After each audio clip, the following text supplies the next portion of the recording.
So people ask me, can I really learn how to do a surgical procedure through an online course? And that's a fair question. Well, my answer is always yes, yes you can. Let me take the FHO, femoral head ostectomy workshop for an example, and I'm going to assume you've never done the surgery procedure. So you're going to need information, and how information is delivered to you will affect how much you're going to intake, how much you're going to keep, how much you're going to learn. My goal when teaching is for you to actually learn, to kind of embody that information. So how I speak to you, how I deliver the information, where the intonations are, how I prioritize things, are all going to make a difference on how you're going to retain. I'm also likely to repeat things, and repetition is really important when you're trying to learn new information. Those are a few ways. Clearly, a lot of pictures to help explain things. I have fully narrated videos of me doing the surgery, so you can actually be there with me and see how the surgery gets done. It's done on a live patient. And because this is an online workshop, and I'm not there to explain those tricky little details that come up during the surgical procedure, I have created extra short video clips of different parts of the surgery so I could really explain to you, what do you need to see here? How do I feel the back of that femoral neck to make sure that I got it all and that my osteotomy site is good? So I have a little video clip to explain that. So there's a lot of extras.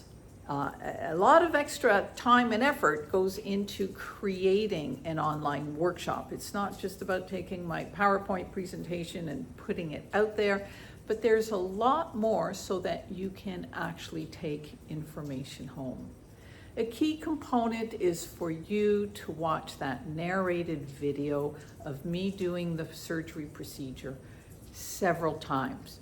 Remember, repetition is a key to learning, and the more that you watch that video, listen to my words and watch the video again, and do the surgery with me. Be there and think about it and do the surgery with me.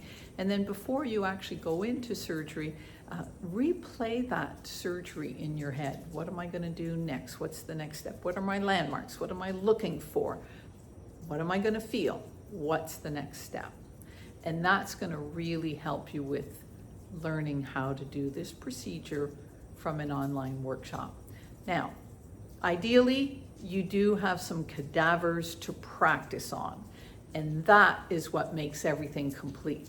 Even if you go to a hands-on workshop and you go there and you watch a demonstration of a surgeon doing the surgery, or maybe you get to do a little bit of sawbone surgery, cut off the femoral head and neck using a sawbone.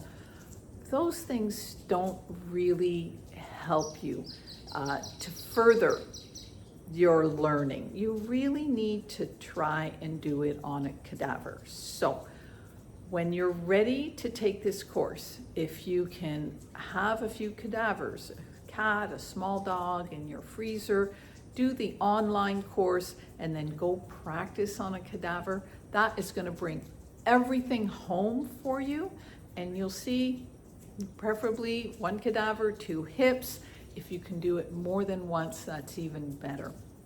And then you will be ready to do this on a patient. With my hands-on workshop, we always did the FHO, we did it 3 times. We'd do it once, we'd take a break, we'd go have lunch, we'd go over a few more things, rewatch the video, and then we'd go back to the workshop and do it 2 more times, one right after the other. What a difference it made. By the time the participants got to that 3rd hip, they were fast, they were efficient, they were on point, and they were accurate. It wasn't perfect. They're never perfect. Even after doing 100, there's still going to be a little hitch here and a little hitch there, but you need to get through the first few. So please, let's learn how to do some FHOs. There's lots of dogs and cats out there that could use your help.